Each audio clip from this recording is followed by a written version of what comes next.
Бүгінгі жиналыс қатынасушылары бүгін біздерде Халық банкі Бостау стандарты қаймында Байлаби көмек деген 100 миллион кредиттеріміз ашылды.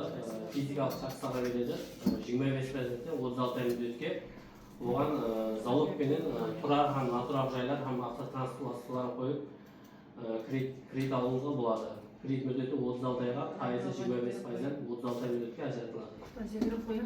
Басқа қандай сұрауларыңыз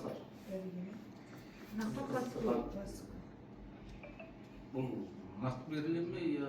Пластик картаға салып береді. Біздер Халық банктен шығарады. Пластик картасын салып береді. Онда бір жерге өтіп керек ме? Өткен жолымыз тек пластик картасынан түсіп береді. Үй бойынша қандай не бар? Үй ремонт бағы ма? Бұзып салу бойынша ма? Үйдің картасы документтерін алып келесіз. Біздерден шәкәрім ойын деген бар. Соған документтерді алып келсеңіз, қандай не тәртіптері бәрін өзі келіп шығып айтады. 17%-дан 24%-ға шейін. Кредиттің түрлеріне қарап бөлінеді. 17%.